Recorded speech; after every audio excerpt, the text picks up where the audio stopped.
Hello everyone, welcome to join CGTN's live stream through 5G network at the Great Hall of the People. I'm Jingjing. I'm John Goodrich, and today we've had a very important day for foreign affairs. Yes, it is. And because over there you can see people moving around because the MPs, deputies, and just finished the meeting. And over there, this is the ministers' corridor.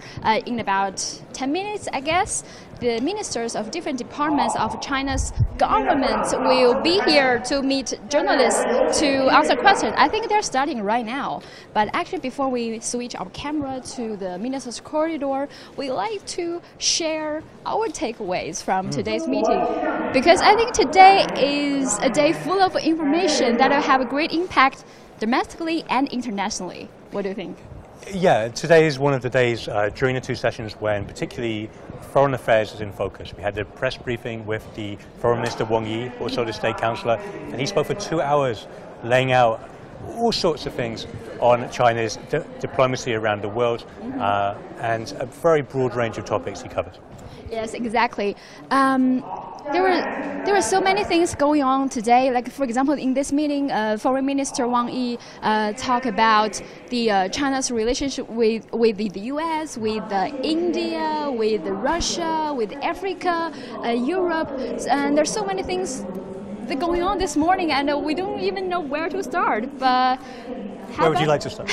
How about we start with the relationship between China and the U.S. because this relationship was mentioned by reporters so many times this morning. Yeah, the relationship between China and the US is one of the backdrops to the two sessions. Yeah. Internationally, of course, trade negotiations are ongoing. And today, Wang Yi said that he still looked positively on the US and he believed there was a strong people-to-people connection.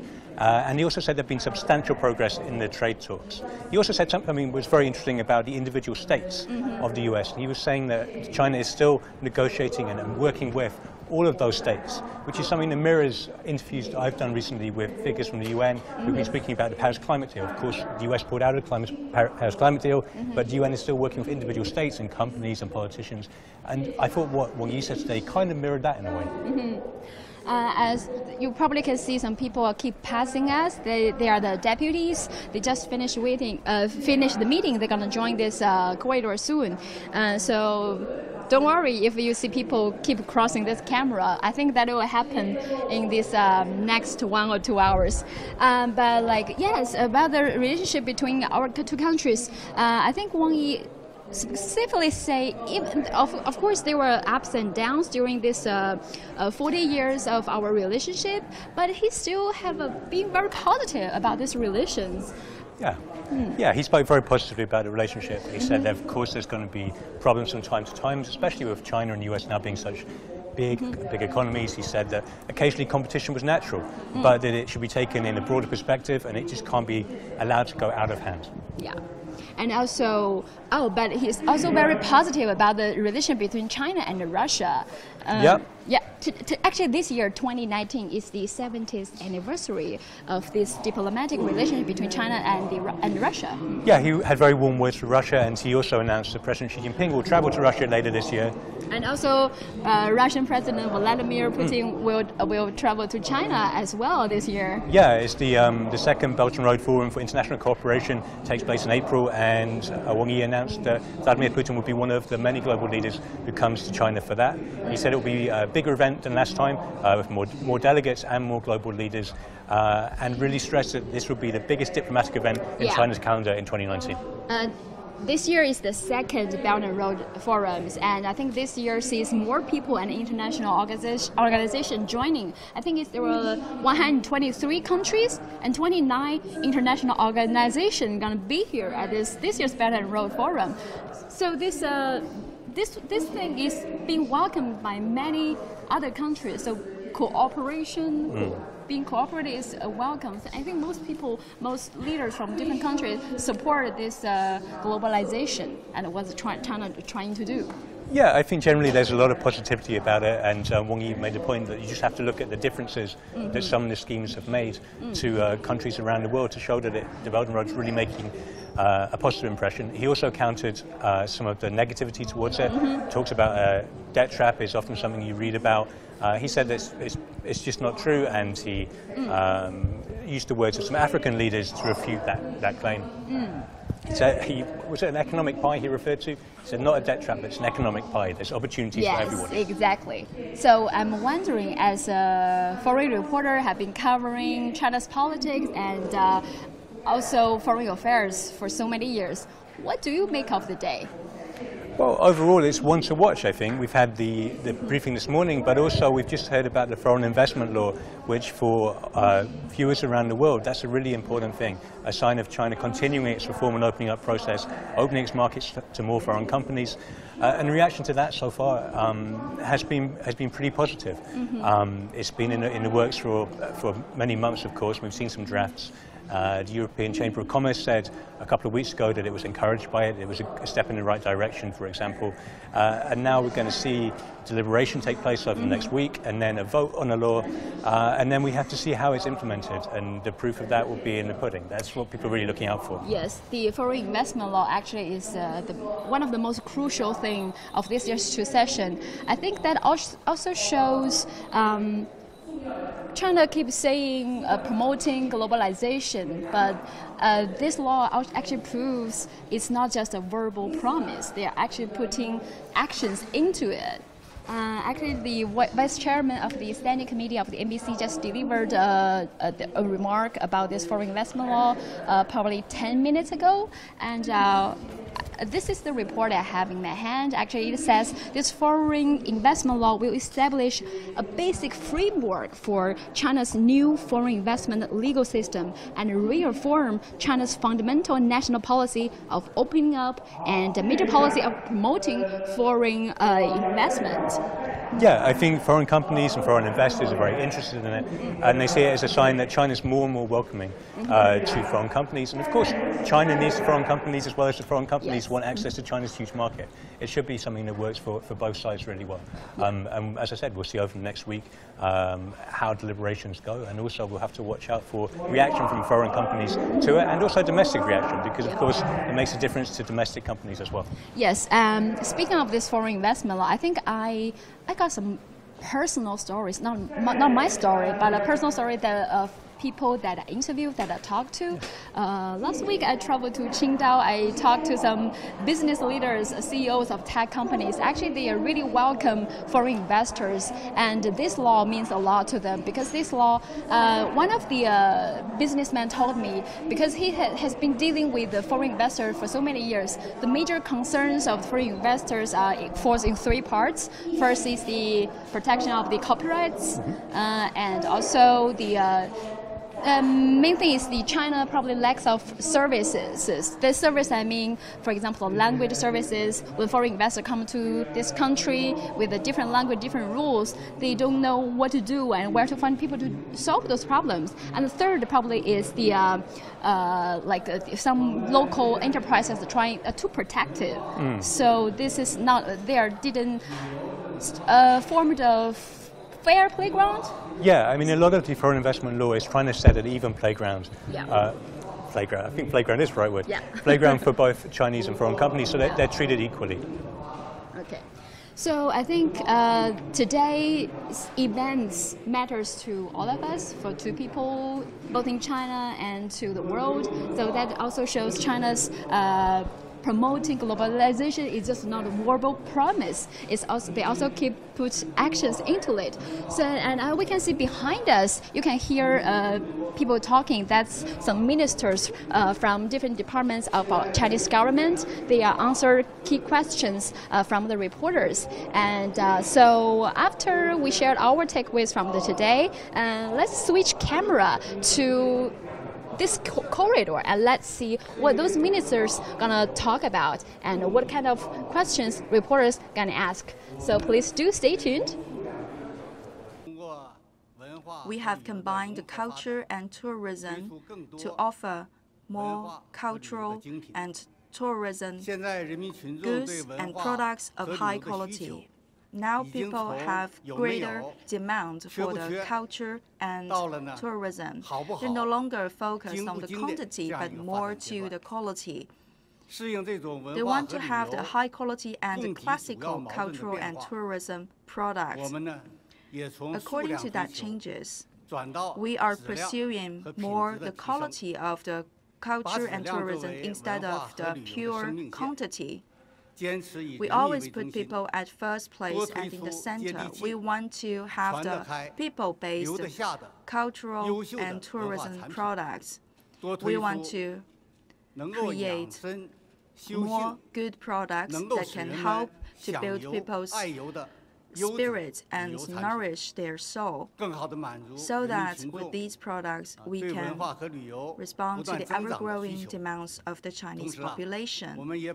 At the same time, we have developed more high-quality cultural resources and transform them into the good quality tourism products. Based on the cultural resources, we develop very good tourism chains. For example, the museums are an important source of tourism, and today they are very popular among the Chinese tourists. Now, people have built up a new habit of celebrating the Chinese Spring Festival in the museum. For example, for this year's Chinese Spring Festival, people are more likely to go to the museums to celebrate the festival. And second, with the development of culture and tourism, we want to create a more convenient and comfortable environment. Last year, we have 5.5 billion Chinese visitors. This means for each Chinese people, averagely, they will make 4 visits across the country. It's already a tourism of the mass. Tourism has become a product of necessity for people's happy life. Tourism is closely connected with people's livelihood. That's why we want to strengthen the tourism and also the featured tourism, tourism for studies, tourism for leisure, tourism for health, and tourism based on agriculture. Those are the new forms of tourism. And we want to improve the infrastructure related to tourist sites. And we want to make sure that people working in a tourist site, they have a better capacity to serve, and the environment is more convenient and more comfortable for the people to see. We want to improve the public service and bring them into the tourist sites. In an integrated way, we want to have the beneficiary products and projects of culture and tourism. Especially, we want to have a revolution of the toilets in the tourist sites.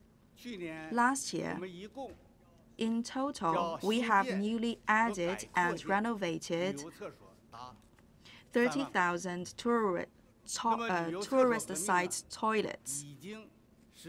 This revolution has been going for 4 years.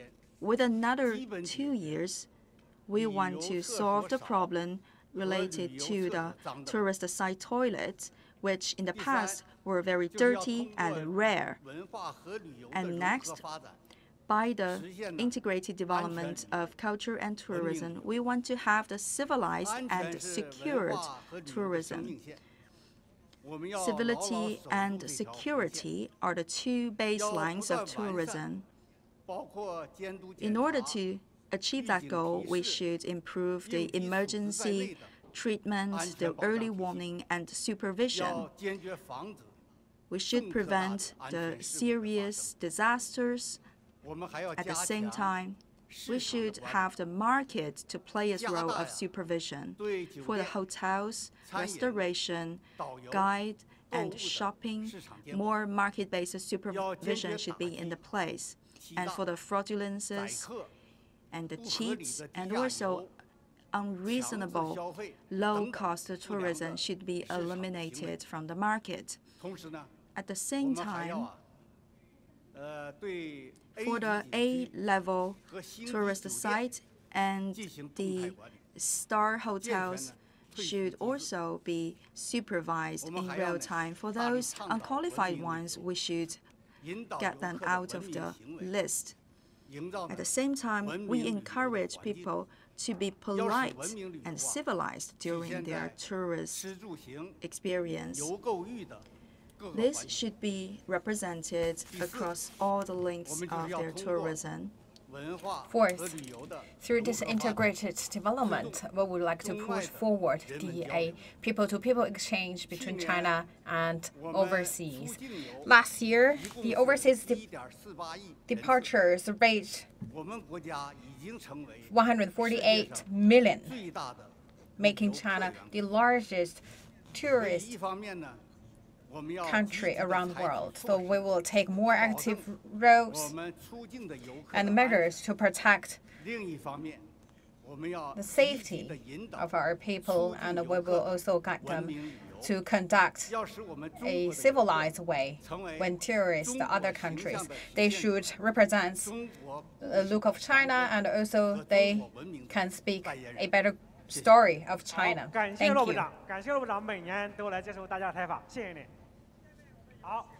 Now let's welcome the next minister.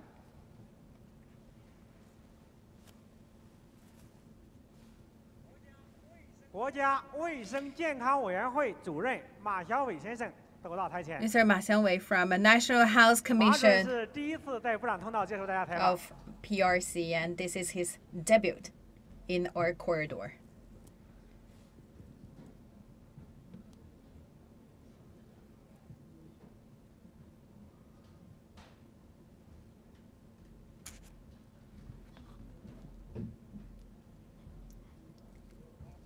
Now the floor is open.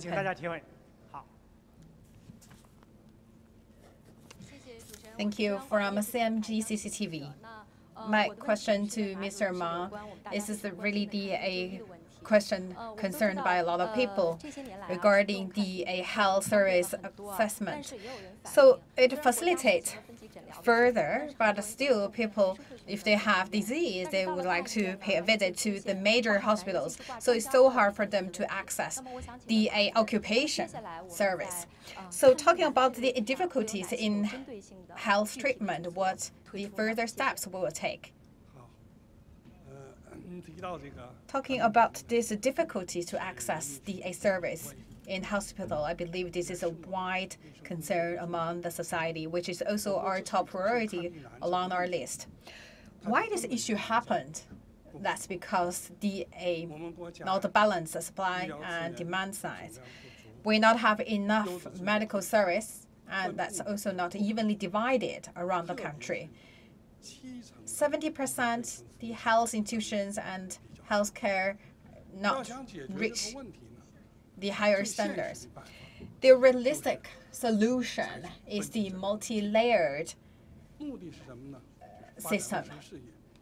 So we should adjust the allocation of the medical resources and also allocate the patients in different multi-layers. We firmly implement the guidance given by General Secretary Xi Jinping in the national healthcare meetings. We have more efforts to bring the service to the lower tiered cities and areas. So we will better allocate the resources and also channel the patients to the nearest service institutions. In order to make our job done, we are facing 4 difficulties. Number 1, we should establish the discipline. And also we have a very clear allocation of resources, because people still would like to go to hospital in Beijing, Shanghai, and Guangzhou. So around China, we should establish a national level and regional level health center to strengthen and improve the capability to treat the disaster, especially the serious disasters. So we can change the landscape in each region, in each province. They can solve their big issues within the province. And we'll also starting from the county-level hospitals to solve this issue. For farmers, I believe this issue is even more acute for them. How to solve the issues for our farmers? We should establish and improve our county-level hospitals. So these hospitals should take a leading role to deal with the diseases with our farmers, and also for the diseases required higher medical costs. So we will prevent a situation that the farmers, because of these high bills of hospital occupation costs, they back to the poverty.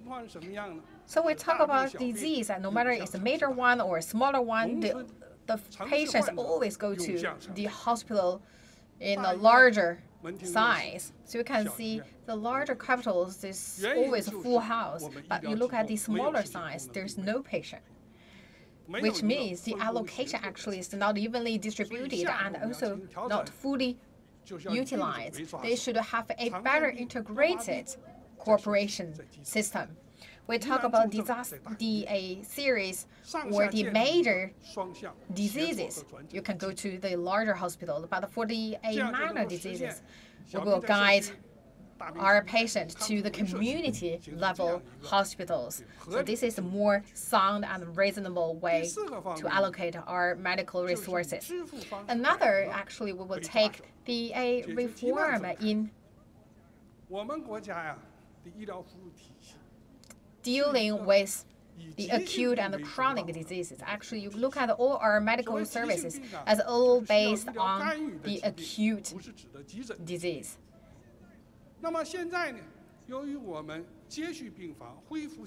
Look at the patient if they need the other services. They all go to the hospital and stay in the AAA level hospitals. We talk about actually the patient if they are in the stage of the after occupation or the rehabilitation stage. There is no hospital, especially in these areas. So all these the patients go to the large hospital and stay in there. So we need to really play a better leverage of our multi-layered medical service, and also our pricing should be multi-layered as well. For example, one patient, if they had a operation conducted in the AAA level hospitals, and after they had the operation, they can go back to their community level hospital for rehabilitation. So the cost will be lower if they get back to the community level hospitals. So this will also save the cost in the insurance and health plan. So this will also lessen the cost and the burden for our patients. So all in all, we should make our medical resources allocated in a sound and reasonable way. It's not that easy to make a multi-layered landscape. This is a really challenging and complex task. We should depend on development and reforms. So there are 4 areas for us to perform. Number 1, we should be more innovative to build up the whole integrated and connected medical service structure.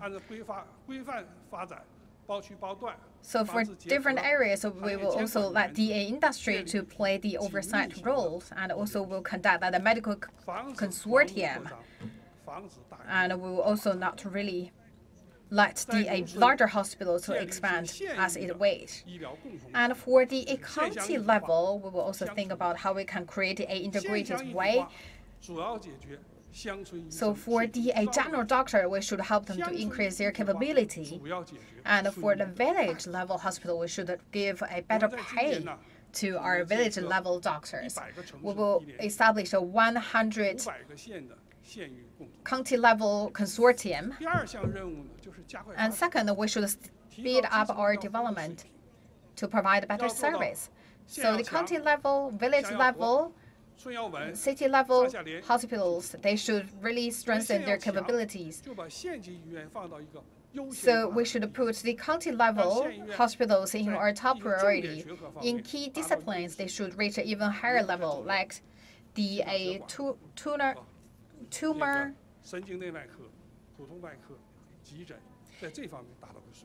and the emergency treatment. The disease, like 90% of disease with our farmers, that can all be solved in the county level. And for village level hospitals, we should optimize the operation system. So we should have an incentive system put in place. So to mobilize our village doctors' payroll, so they can be more motivated. And for the village level doctors, so increase their payment and also help them to have a career development plan.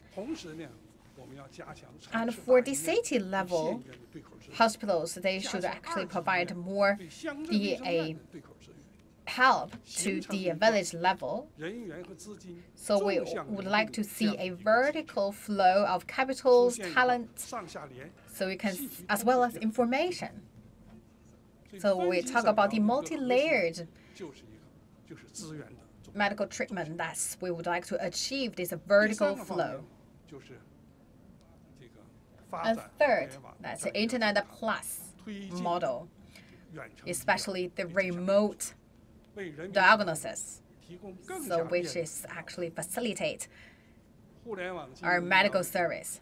We still have a long way to go, but we will focus on these 4 areas: remote diagnosis, internet hospitals, and bring more convenience to our people, and also the community level hospitals. Look at the technology for remote diagnosis is widely applied. So this can provide a timely treatment and also better service to the patients. Look at all the AAA level hospitals. They all have this service available that cover the county level hospitals, and right now we also bring more these kind of technologies to the village level.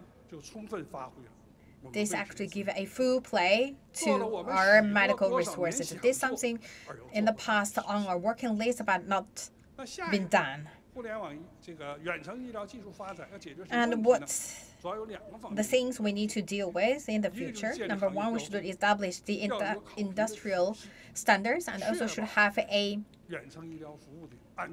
performance assessment against it.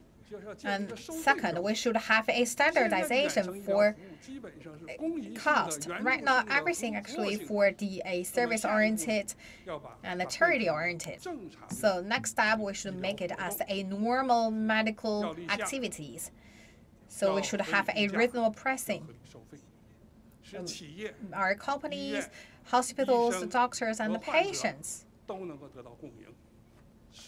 can achieve a win-win cooperation where they can benefit equally from this development. Fourth, we also should go in the details to really bring the doctors door-to-door, deliver the door-to-door service. This is really the beneficiary projects. So we should focus on quality, not quantity. So 2 things need to be solved in this regard. Number one, the target group of people: elderly people, women, children, chronic patients, and people with disabilities. And second, for the key disasters, we talk about something that very frequently seen in disasters. So we talk about HIV, tuberculosis, and also the other diseases that should be also included in the list.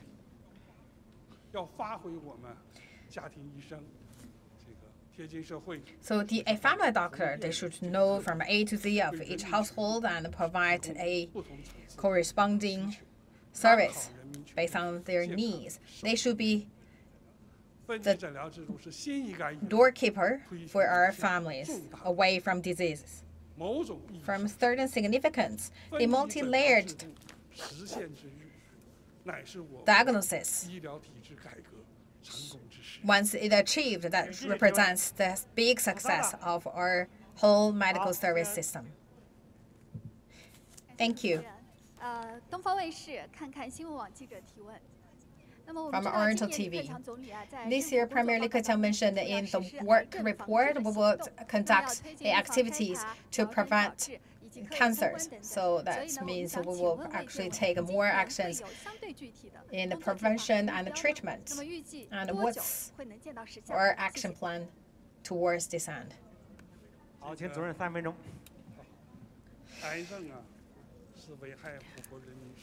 Cancer is a very heavy disease that is heavily impacting people's health in China. In recent years, we have had a lot of success in the prevention and control of cancer.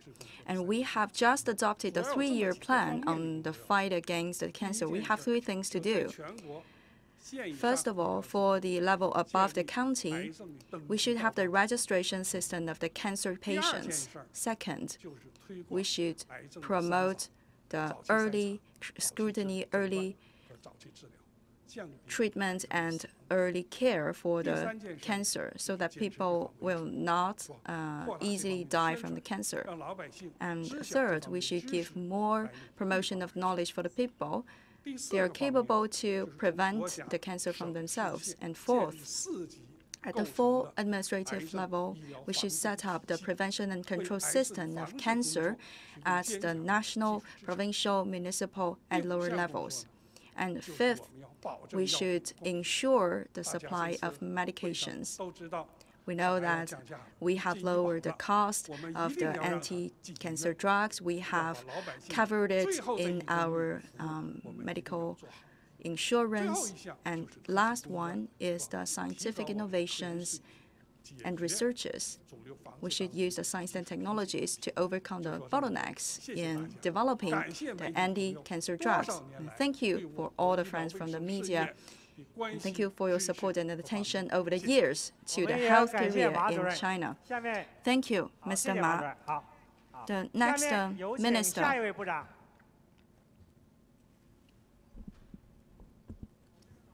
Our old friend used to answer to a question with another identity. Mr. Ma Jiantang.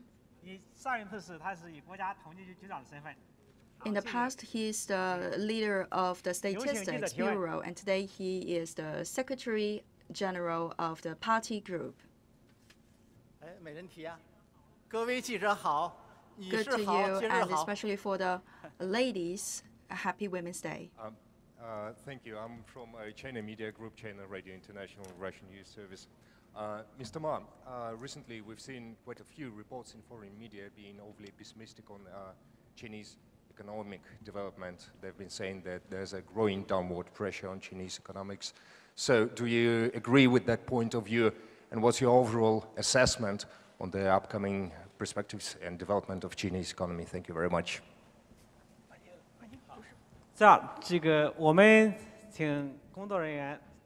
Because I'm not an expert in translation, I'd like to ask my colleague for help.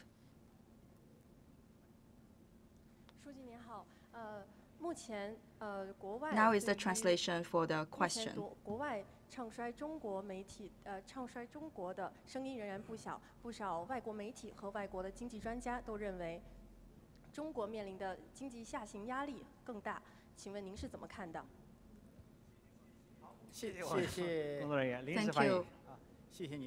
Thank you for your question. For the year 2019, it's an important year in the history of the People's Republic of China.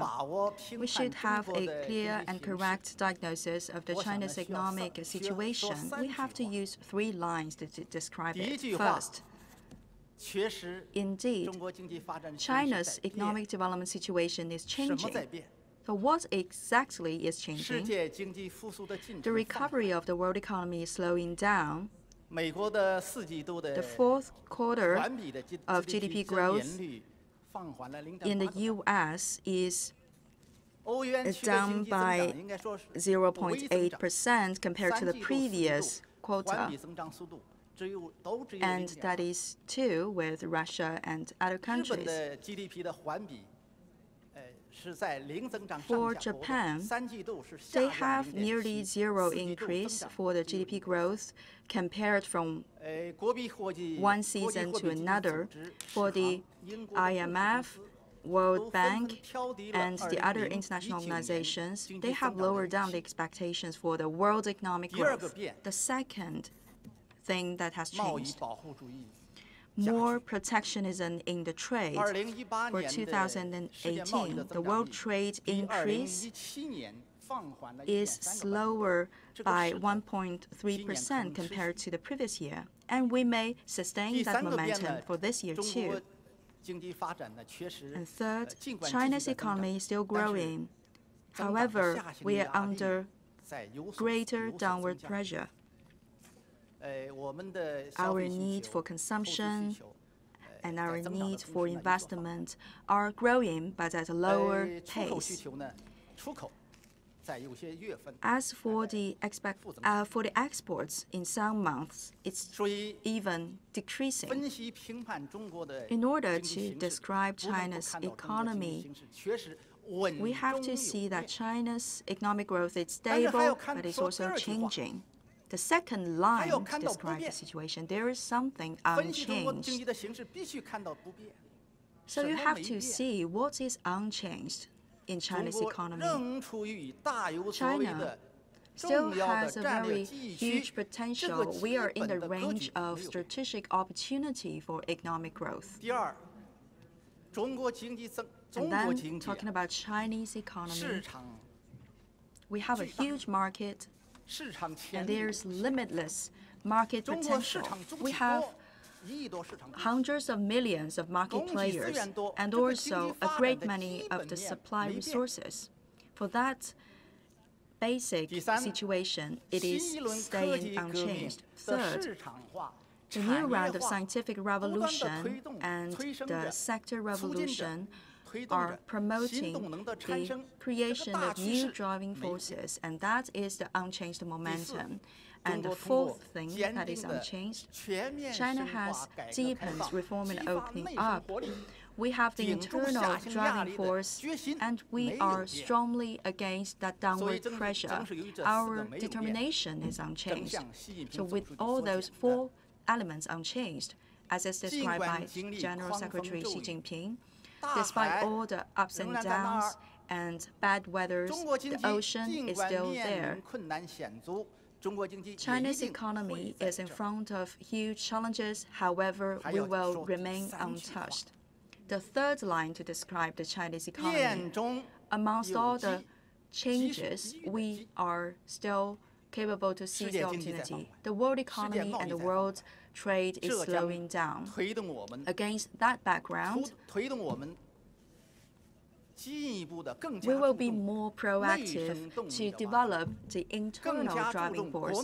We will be more focused on the domestic market.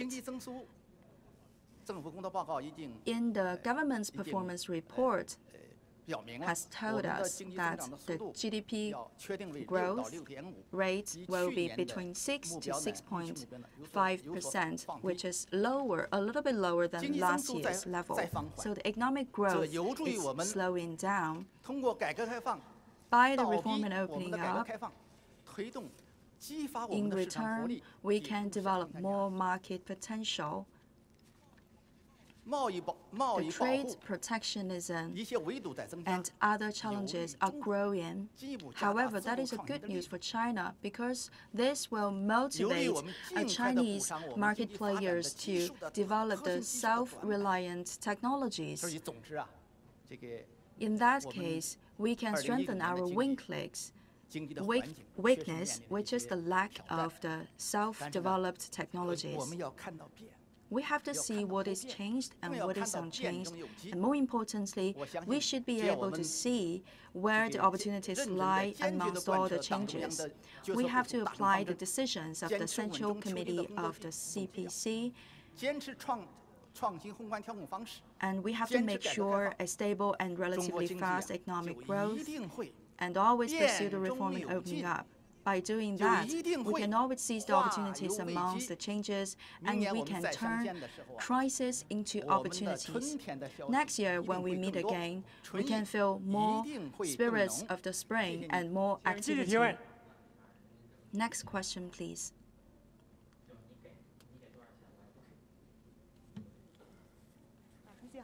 Good afternoon. I'm from Economic Daily.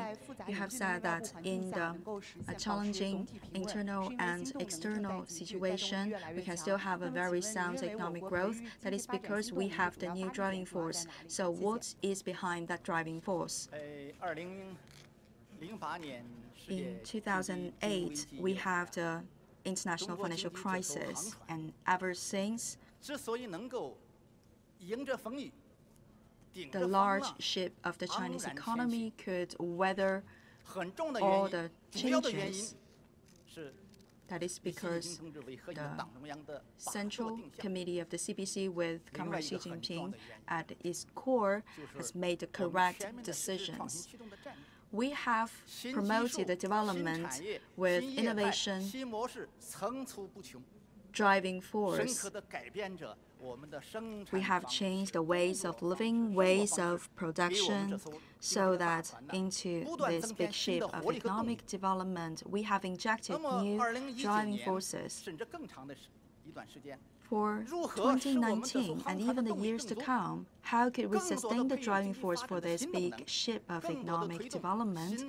And how could we secure the safe transformation from the old driving force to a new one? I have learned a lot from the government's performance report and the Central Economic Work Conference. We should do three things. First, Internet Plus. The core meaning of the Internet Plus is that the interconnectivity amongst everything. Everything could be connected together. By doing so, a lot of old industries could meet new opportunities and even be connected with new sectors. The retailing sector, the trading sector, they are the old sectors. But once they're connected with the internet, the e-commerce is a new one. The second is the big data plus. What is the core meaning of the big data? To reduce uncertainties in economy. Once we have the big data, we can significantly modify and improve the ways of resources distribution. We can more easily discover the resources and opportunities, so we can empower the Chinese economy and find new opportunities. The third is the intelligence plus. To my memory, this is the first time for us to put that into the government's work report. The intelligence plus means, with the guidance of the human intelligence, we add up with the machinery intelligence, and even we can replace the human intelligence with the machines. So what is the prospect? I'd like to give you one example. We have 100 million households with 250 million elderly people. If we can equip each family, each household with one robot nanny, what is the prospect for China? I think this will significantly change our livelihood, change our ways of life, ways of work, and ways of production. Let's open our mind to embrace that bright future. Thank you. Let's welcome the next minister.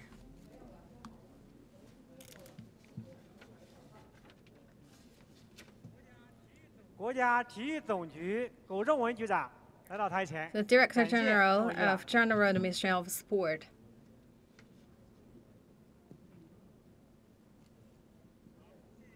All right, the floor is open.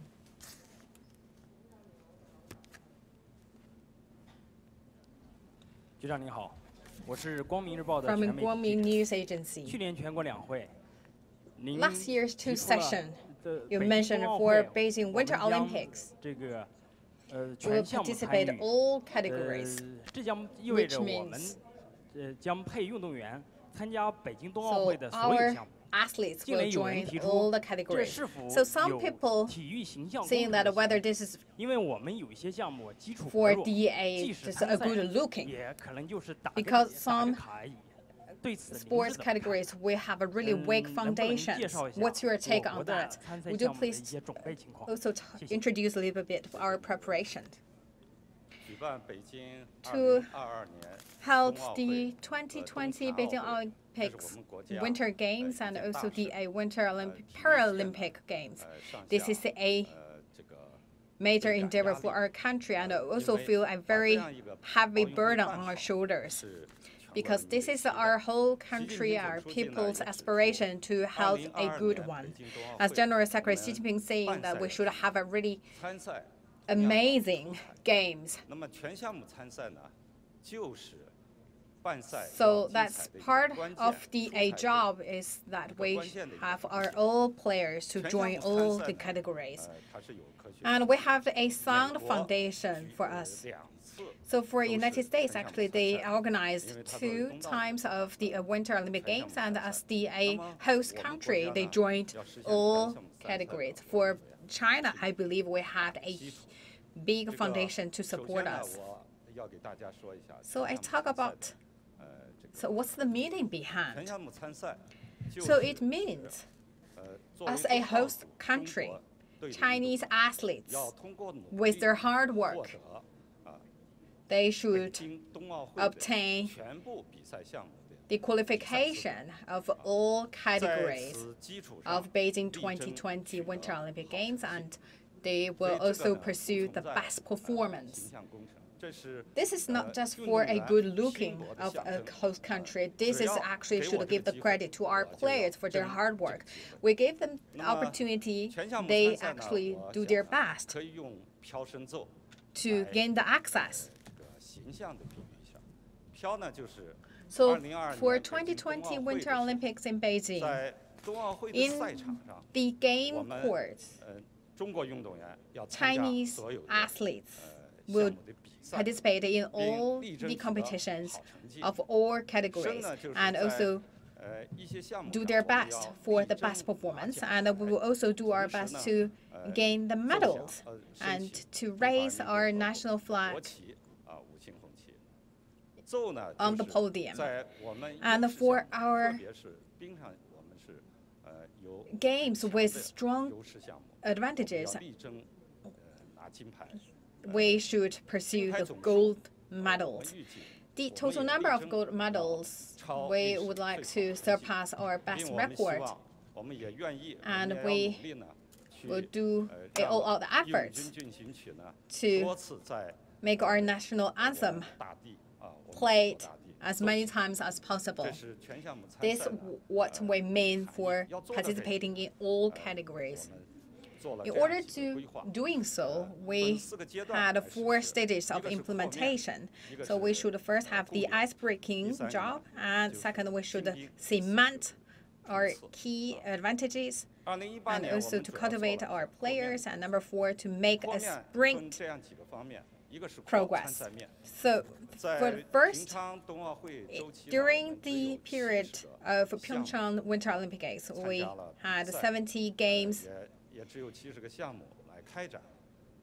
being participated in, because we have the 8 players for that 70 games. Right now we have 90 categories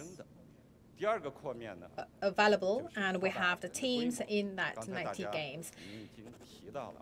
And you also mentioned we lack of athletes, or we not really have our presence in all categories. Think about Summer Olympics. Actually, China ranked top 2 or top 3. Look at other countries. A lot of people participate in the Winter Olympic Games. Actually, they transfer from Summer Olympic Games category to the winter ones. So we select a pool of 20,000 athletes. Finally, we choose 4,000 talents out of the game, and we also choose people from different categories to join the Winter Olympics. Like the people in Marathon, they will also join the cross-country skiing. So people from like the dancing, from the martial arts schools, from acrobatic teams, they all joined our team for the Winter Games. And also talk about gymnastic players. The water games athletes actually they're all selected in that 4,000 talent pools. For our domestic and overseas coaches actually give a really high hail to the capability of our talents, and they all joined the training sessions. And we talk about Heilongjiang or Jilin province. These two provinces actually are the key areas for Winter Olympic Games. And our athletes actually majorly from these two areas. Right now we have 31 provinces and the regions have the athletes to train in these many countries, in many areas. And also look at the southern part. You will see our athletes from the southern part of China. And also we talk about the different ethnic groups. They all sent their athletes to our national team, and they actually surprise our coaches. And we're looking forward to their performance in 2020. And we have reason to believe they will have a good result. And third, as I mentioned last time, before only our sole performance made by the General Administration of Sport, but this time we'll open our door for cooperation. So for the preparation this time, actually we have the localities and the local enterprises working together, like in Guangdong province and in the Xinjiang Uyghur Autonomous Region. They work with Swiss company, and they just had a good performance. We had a Xinjiang athletes had a very good performance in the game just concluded in Bird's Net. And for different regions like Guangdong and Heilongjiang, these two provinces also join hands together to make their contribution to our Winter Games. Talk about the different locations, different provinces, different enterprises. They build up their cooperation. And we also look outside. We learn from other countries. Right now, we work like Norway, Ultra, Sweden, Finland, all our partners. We send our athletes for training, and they also send their coaches to China. Right now, we have around more than 80 coaches from outside world in China to train our athletes. This is also a new record high. So basically, we can say that look at our progress in our stage 1. We can say that we are laying a solid foundation in terms of talent pools for 2020. Our athletes, with their strong determination and hard work, and also with the great support from society, I believe our team, especially the Winter Game teams, will pursue the best performance and not let our people down.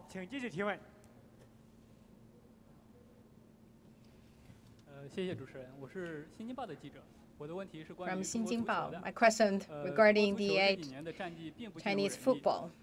Our performance still far from our satisfaction, but we talk about the performance many years that works, and also talk about the new election for the China Football Association. What's your take? We talk about our Chinese football. Actually, it's everyone's the urgent needs to improve their performance. We still have a lot of work to do. That's may also related to the management system regarding the football. I believe that's also one of the reasons behind. But look at the root cause. And we not really implement fully the reform plan regarding the Chinese football endeavor, because in that plan it had really detailed directions stated. And we also have some DA for DA performance just for the sake of doing something. So we still have a lot of room for further improvement. For our next steps, first, we should firmly stick to the path of reform. We should bring the guidance plans into details. We should generation of people to implement. And second, we should focus more on youth training.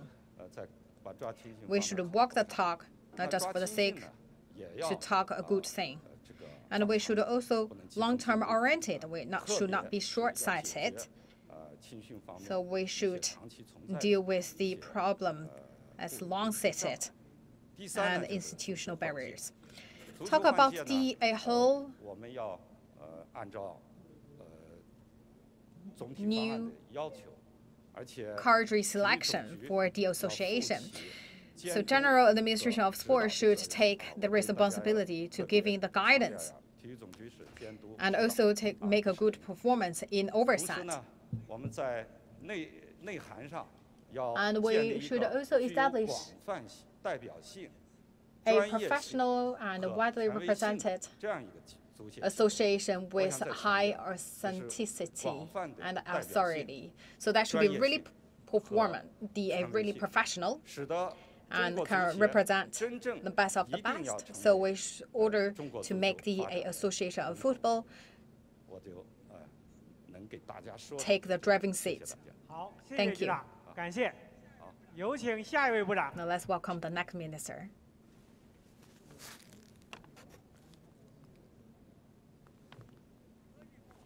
Minister Wang Zhigang from the Science and Technology Ministry. 王部长去年刚履新，大家记得是有媒体说是走出宣誓厅，就进发布厅，直接来从2楼到1楼。Last year, I believe he just be nominated as the minister, and then within 5 minutes, he came here for the minister corridor. From the Science Daily, Premier Li Keqiang mentioned in the working government, he said we should be people-oriented to develop our scientific and technology development. So what's our next step in order to better implement and also to mobilize our people or encourage our people? Thank you. This is always a frequently asked question for my ministry. And I believe, if my memory is correct, I answered more or less the same question last year here. We talk about actually innovation-driven development should be a people-driven development. We should make our people strong, and then that can drive our economy and industry grow stronger and bigger. Premier Li Keqiang also mentioned this in the government work report. To talk about the innovation in science and technology, that should be innovation in people. Indeed, the activities happen in science and technology. Actually, that's activity made by people through a sound and scientific way. And also this group of people with the abundant knowledge and know-how. And they also shoulder the responsibility to use science and technology to pay back to the country.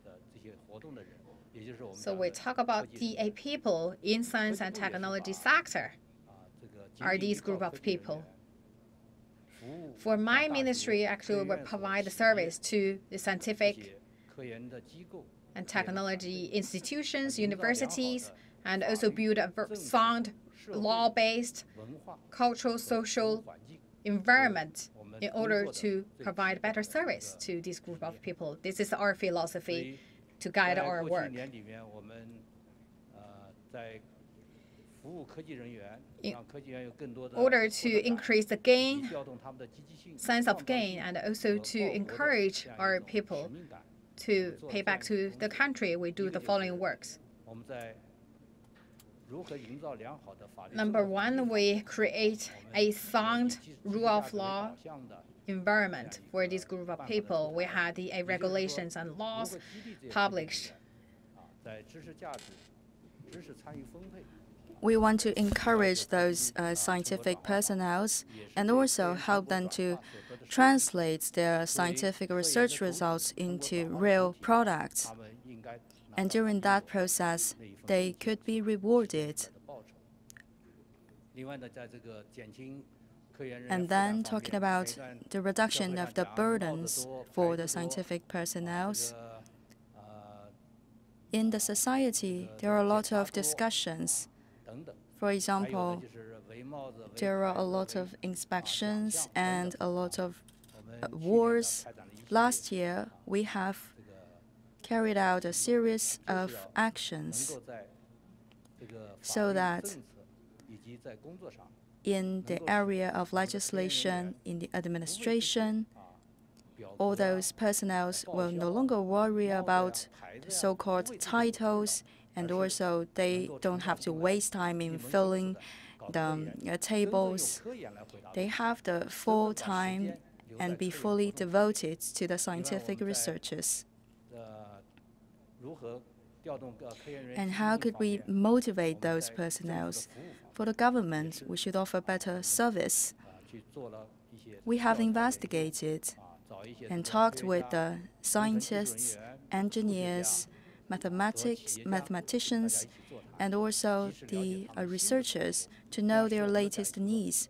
This will help our policy making and measures to be more oriented and targeted.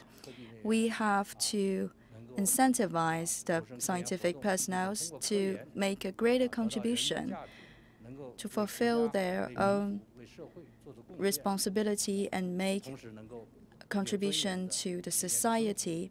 At the same time, they can also enjoy a decent work and life.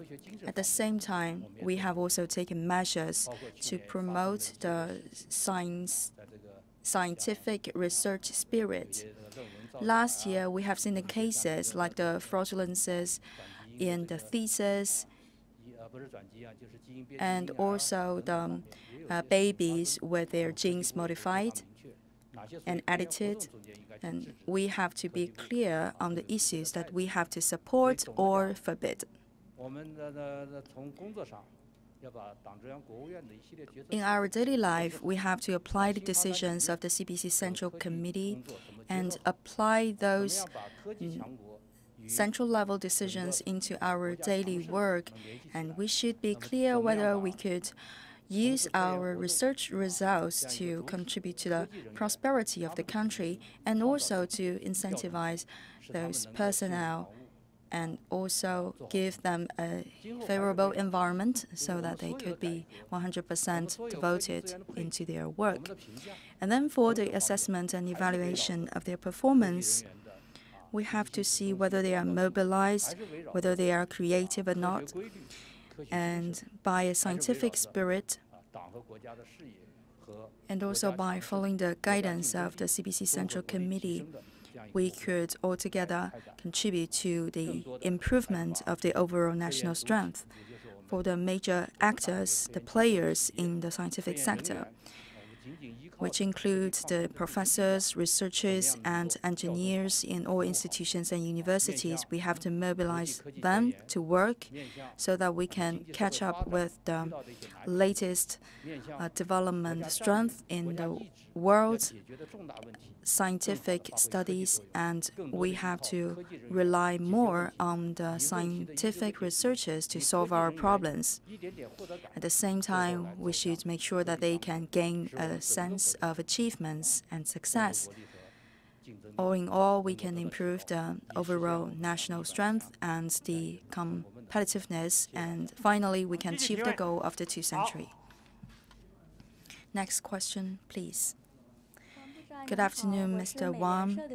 I'm from AP. My question is, many people in the tech industry believe that China is at the forefront of artificial intelligence. However, there are concerns that the development of artificial intelligence in China will infringe on people's freedom and privacy, as with facial recognition tracking and big data analysis. What policies will China put forth to ensure the healthy development of artificial intelligence? Will the government establish red lines that developers cannot cross in order to protect people's privacy rights? 谢谢。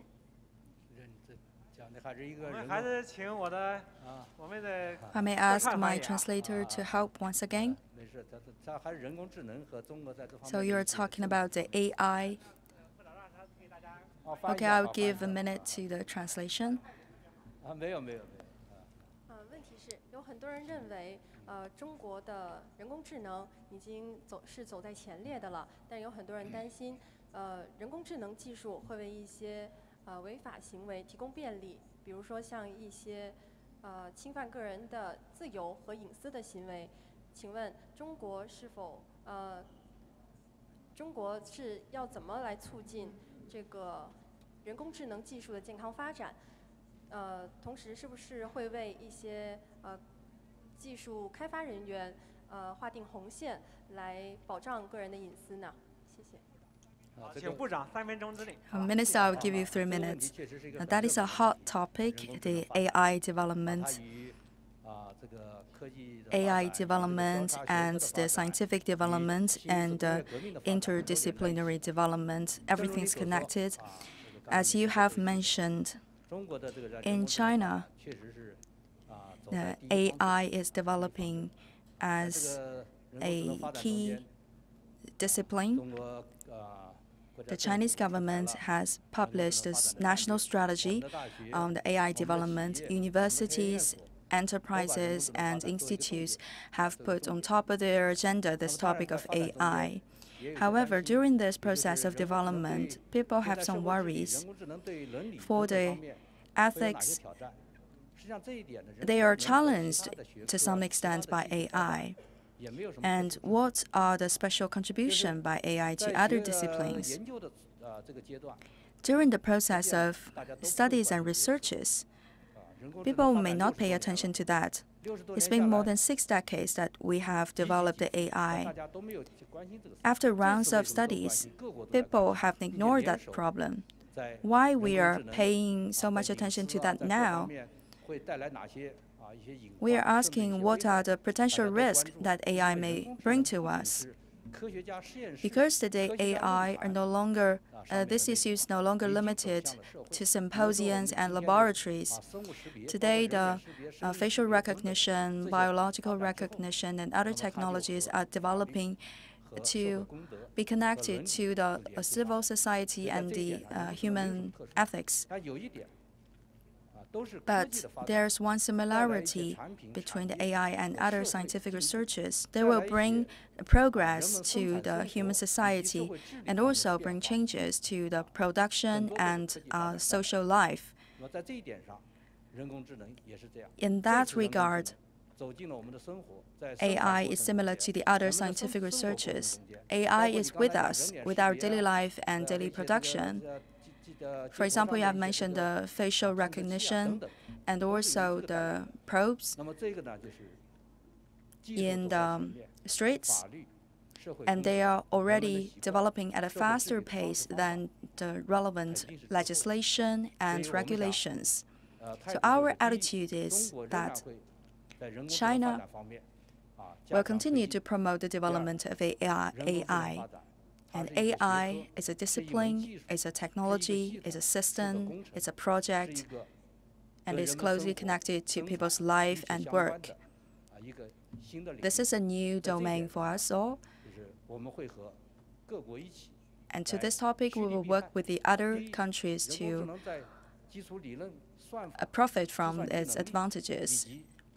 And for the computing, for the logics, and for the chips development, we will see what are the advantages and opportunities. All those areas are the areas of cooperation with the other countries.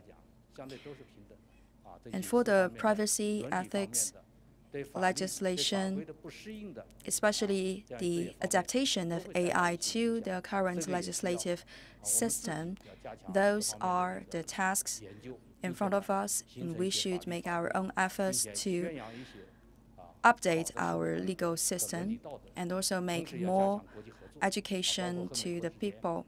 And we are also collaborating with the other countries.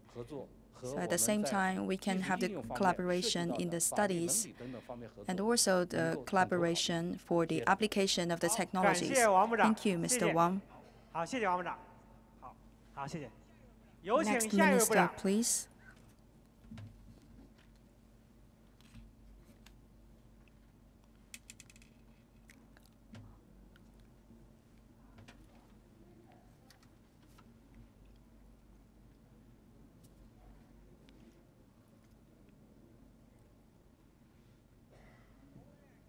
Mr. Zhang Xiaoming, Director General of the Hong Kong and Macau Affairs Office of the State Council, thank you for staying with us. Questions?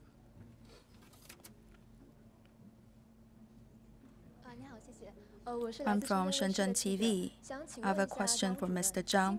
This year marks the 20th anniversary of the return of Macau. What is the performance of this one country, two systems in Macau? And another question, for the Guangdong, Hong Kong, Macau, Greater Bay Area, we want to facilitate the distribution and circulation of the human resources and materials, and what could we expect from that?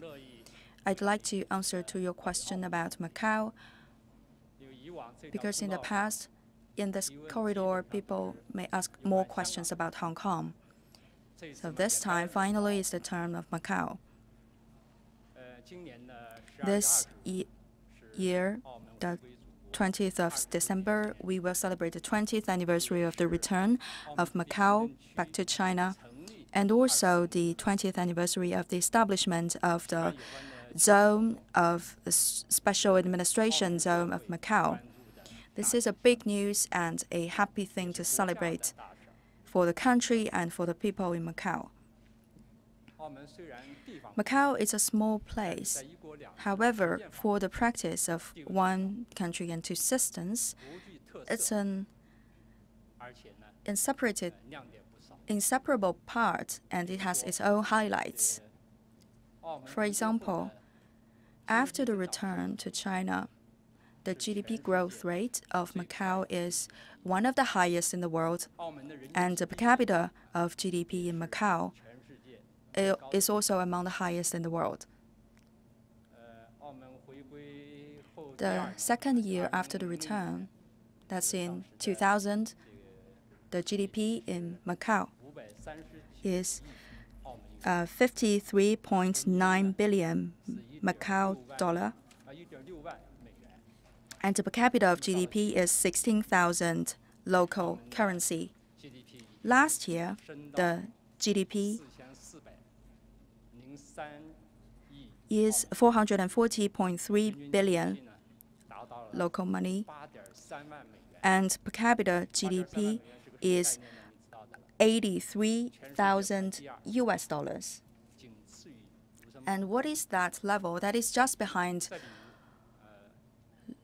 Luxembourg. And for the indicator of happiness in people's life, they have also a very good performance. The unemployment rate of Macau last year was only 1.8%. That nearly full employment. And since 2007, Macau has applied a 15-year compulsory education starting by kindergarten, and they also have the primary medical care system, securing a large number of people. The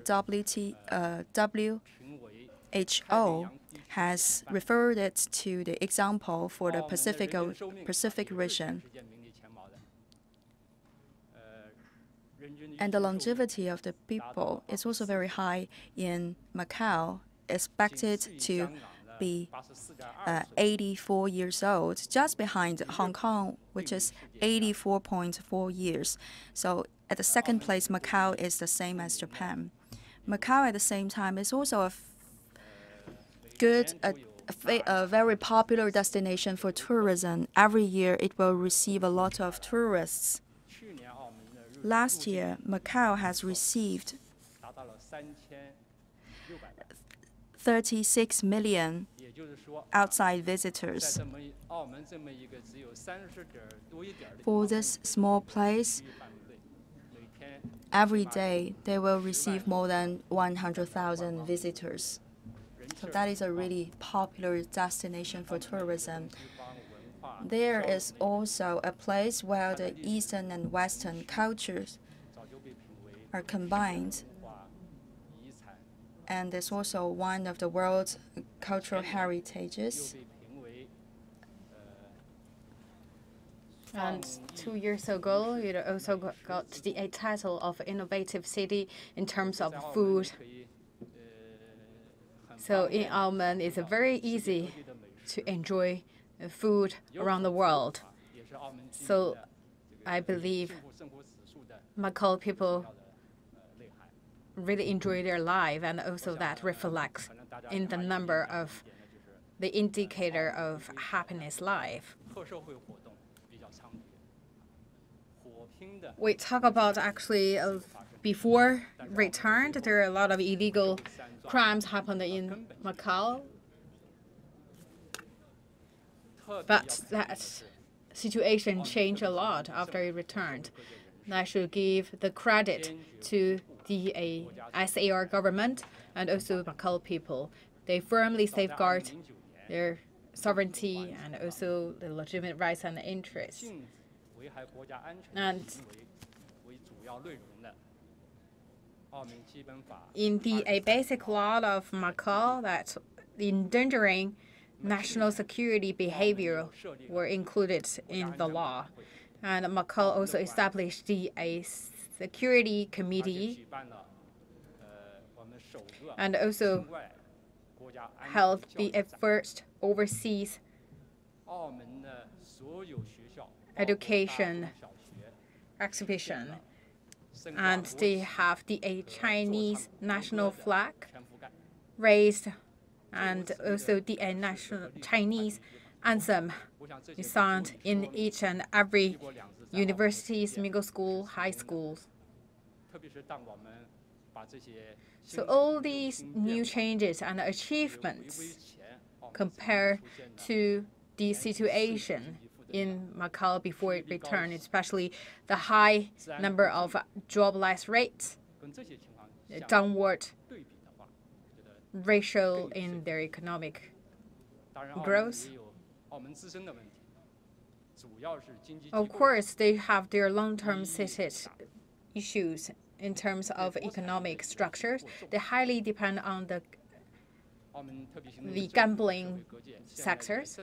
Right now, the SAR government is cultivating the new form of business like the exhibition conference, traditional Chinese medicine, the culture activities,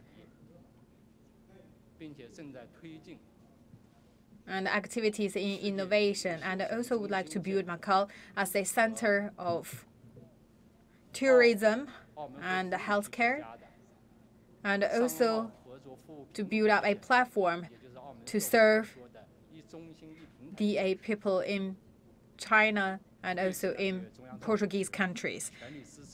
So the central government gave full support to this one center, one platform system.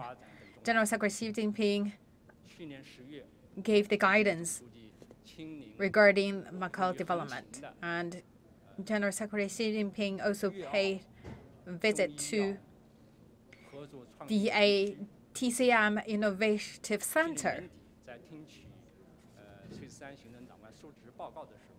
And he also gave many important guidance when the SAR executive made the work report to him. With joint efforts and also a big impetus brought by the Hong Kong-Zhuhai-Macau Bridge. Macau has every reason to make a prosperous future and also seize more opportunities. You also ask another question regarding the Greater Bay Area. So this is also another hot topic during this year's two sessions. Many the delegates also gave their suggestions regarding this topic. Premier Li Keqiang also mentioned the achievements made by the Greater Bay Area. He spoke highly about the solid progress made in the Greater Bay Area, and we also have the bridge put in service in this area. In the government work report, Premier Li also mentioned about our next step and also the guidance. We talk about we should strengthen or advance the three areas in a different system, in different tariff areas to better coordinate each other and also have a better flow of factors of production and people. For the central government plus three governments in the Greater Bay Areas will work together to bring this guidance into practice. One important thing I would like to mention is that we should give priority to the fresh regulations, because under the existing regulations, to achieve a high efficient flow of factors of production and people, it is far from enough. You talk about whether this year's new policies or regulation can surprise everyone. Let's wait and see.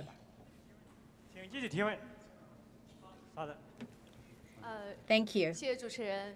主任您好，我是香港中评社的记者。 From Hong Kong. 我们注意到这个中央政府在不 Not 久 long 前 ago,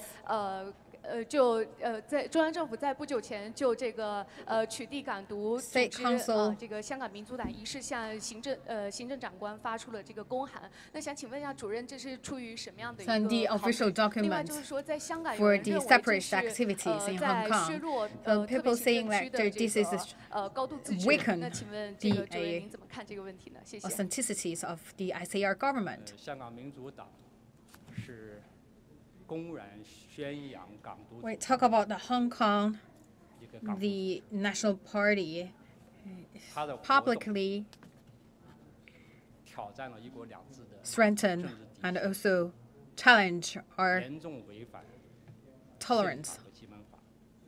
And this is actually break 香 the 港本地的有关现行法， constitution and also the basic law of Hong Kong.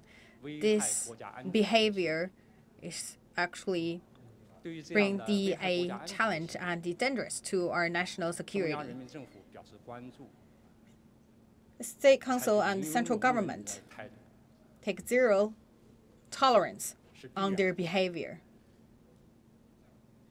香港特别行政区政府 Hong Kong SAR 依法加以取缔。 take actions according to the law. 基本法的第一条明确 So 规 the 定， first article in the Hong Kong Basic Law saying 是 that 中华人 Hong 民共和 Kong 国 is inseparable part of China. 怎么能够设想中央对待香 So 港发 this 生的 kind of endangering behavior in Hong Kong, 可以 how do you think the central government would ignore 而且 or 从 pretend not seeing these 处理的形式 activities? 上看， From the 中央人民政府 punitive 向 behavior 港 or 特 the 别行政 punitive 区行政 measures 长官发公函， in terms of that letter given to the 表明 executive chief of 对 Hong 政 Kong 府 SAR 取缔香港民主党的坚定支持， shows a full 同时也 support 表 for 明 the Hong Kong 中央 SAR to totally 坚 ban 决维护国家统一 the 和 National 完 Party 整 of Hong 的 Kong and also our stance on safeguard our country's sovereignty and integrity. And also the Hong Kong ICR executive chief also gave the report to the central government. This is appropriate behavior and also abide by the law, and that's also the roles and responsibilities. We have the rules and laws backed. We not talk about this as actually weaken the authenticity or the authority of Hong Kong ICR government. Look at the past 20 years history. One country, two systems is the best solution. And Hong Kong is working so well along this path. But Hong Kong separatists actually would like to worsen the path of Hong Kong. The mainstream in Hong Kong have their clear stance against separatists, because the majority of our Hong Kong patriots would really like the one-country system, and they also shoulder the responsibility to safeguard our country's sovereignty and territorial integrity. 稍等，好，请继续提问。 Thank you. From I also would like to ask a question because Macau is the neighbor of Hong Kong, and this year marks the Macau regime to China for 20 years, and Macau ICR will also elect their new executive chief. Right now, the media actually also have their expectations on their new candidates. What's your take? You talk about actually that the election should base on the law. What I can tell you is the same as you understand. Macau ICR will elect their fifth executive chief. So all these will abide by the Constitution, the Almond Basic Law. The newly elected executive will be conducted this August.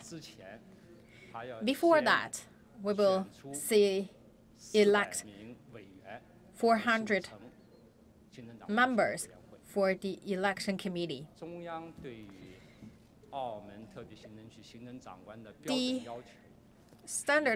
The requirement from central government toward Macau ICR is always consistent. We should love China, love Macau, and entrusted by the central government. It's capable to manage Macau and also receive the support from the people in Macau. We believe that Macau will elect the executive chief and meet all these standards. Thank you very much. As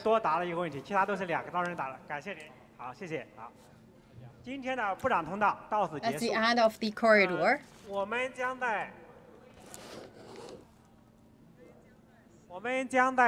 and we'll see you again on 12th. We'll have more than 10 ministers on that day at our ministers' corridor. Start 8 o'clock a.m. on the 8th, on the 12th of March, that's before the plenary session. Thank you.